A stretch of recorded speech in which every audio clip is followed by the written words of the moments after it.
Janice Fiamengo recently uploaded a video in which she talked about the upcoming fall or demise of the institutions of higher learning. What she's referring to, of course, is these grievance industry-oriented skirmishes that we've seen make a swath across the North American landscape of late. One of which she referred to happened at the University of Ottawa, which I believe is where she instructs, and it had to do with a yoga class, a free yoga class that had been offered by someone since 2008 being canceled because of some fears of cultural insensitivity and cultural appropriation. And she even wanted to change the name then to mindful stretching, I think, but that wasn't good enough apparently either. So they've suspended the yoga class for now.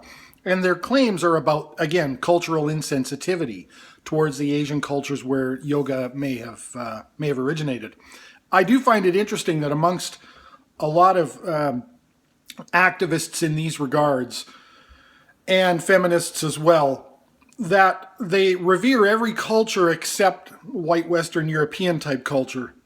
Not that I'm saying it should be revered. As I always say, culture can die in a fire. We should use rationality and empiricism to determine those aspects of culture that are positive and beneficial, reject those that are not, and any that are just plain aesthetic and don't have any ethical content, well, you can take it or leave it. But if we're going to hold culture in some high regard, then maybe what we ought to do is hold our own white Western culture in some regard. Now, a component of our culture may just be appropriation of other cultures. Hey, that's our culture. If culture is to have some kind of high regard and automatic virtue and held in automatic esteem, then so should ours. And if you're not willing to attack another culture for female genital mutilation or the other oppressive characteristics of that culture with regard specifically mostly to women, but also to men as well, if you're going to say, well, that's their culture, and who are we to judge, and who are we to say that those women in those cultures aren't doing those things by choice, then I think we should equally hold our culture in high esteem. And if it's an imperialist appropriating one, hey, so be it. That's our culture, right? I'm kidding, of course, but it is pretty ridiculous. I made a video, which I haven't uploaded yet. I may do that yet, where I talked a little bit about all these shrill people who are gathering around and they're offended by everything, particularly in these colleges, and destroying the name of their institutions of higher learning, and even asserting that the goal of the institution should not be to create an intellectual space. They actually say this. It's to create a safe space, a comfortable space. You're supposed to have beanbag chairs everywhere, I guess, and sing Kumbaya and have incense burning, and never anyone should utter a contentious word, apparently.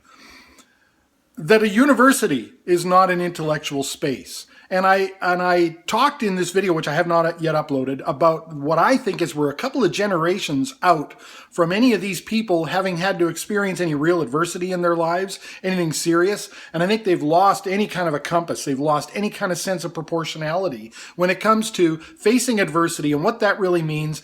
And what it means to have actual privilege. I would agree that in the West, we have privileges that other people don't have. Privilege might be the wrong word. I've discussed that in videos past. But to have a recognition of how fortunate it is that you are able to be at Yale, for God's sake, and have an opportunity to have an education that's going to ensure you probably a pretty decent life for the rest of your life. And to maybe buckle down and do what you got to do. And a lot of people who've faced real adversity they're the people who recognize real privilege and are willing to take advantage of all the opportunities afforded them, and to take advantage of opportunities not afforded them as well. Some of the most successful people have come from nothing. And they recognize that if it's to be, it's up to me, and nobody owes me anything, and I'm going to do it. And I think a lot of these kids now that are at these universities that are so grievance-oriented and micromanage and micro-focus on every little microaggression, they're several generations out from having had to face any real adversity, and I think we're seeing the results of that. What I think is positive in all of this is the media attention, even if it's not negative, even if it's just reporting on what's taking place, because reasonable people don't buy into any of this. right? Reasonable people everywhere, and I would argue the majority of people are reasonable. They don't buy into any of this, but they're also too busy working. They're too busy making their way through life. They're too busy building a life. They're too busy raising their families to weigh in on all this stuff. So it seems like a lot of this is happening in a vacuum.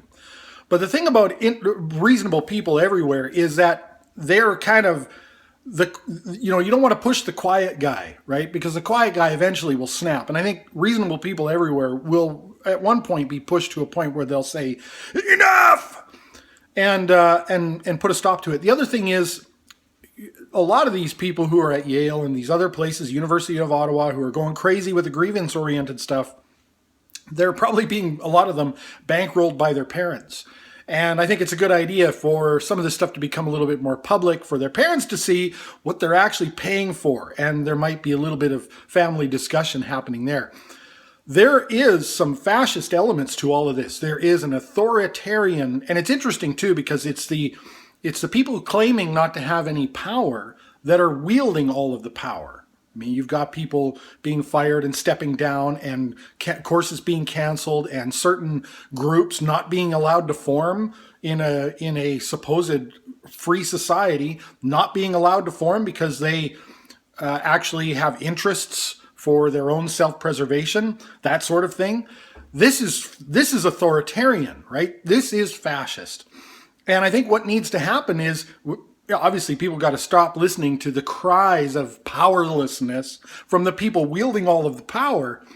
But also in our internet age and communication age with all of the media and everything, I think it's wonderful, because the best thing you can do with an authoritarian is showcase him acting authoritarian.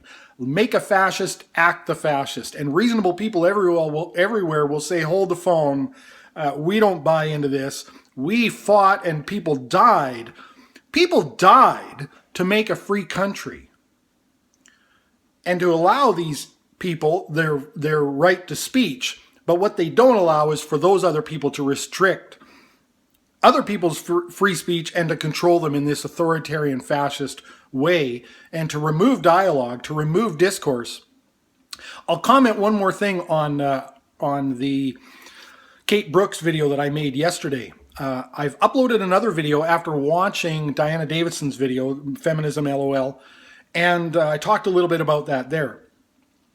And the one thing I will say is Kate Brooks made the mistake of continually saying, and I think it's an honest mistake, but saying, what I've gained from this is to see that if both sides could just get together and have a discussion, we could end a lot of these attacks, personal attacks, threats, and we could actually make some headway in any of these discussions, whether it's Gamergate or other feminist type issues, or these grievance industry, racist and appropriation and cultural sensitivity and all that, any of those discussions. And what she doesn't understand is the side of reasonable people who want to have a discussion about this, a side who really is in opposition often to a lot of these concepts, is willing to come to the table.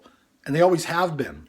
The ones that need to be reached, they shut down discourse. That's part of the authoritarian left's MO, is to make sure, make sure that you disallow comments and that you shut down any attempt at speech, and you even make sure you platform people who have an opposing view instead of engaging them. You make sure you get them shut down from speaking at your campus or create some kind of a ruckus. And there seems to be nothing off limits in terms of demonizing the opposition and calling them out the things that are very difficult to defend against, even if they're untrue, racist and sexist and things like that. And that's one issue I think that is that she didn't really understand, is that no, both sides don't need to come to the table. One side's already been at the table and the other side refuses to come. But again, I think that's all a positive in the end, however long the end takes to come, because I think what you need to do with a fascist is make them act like a fascist. Let me know what you think. As always, thanks for watching.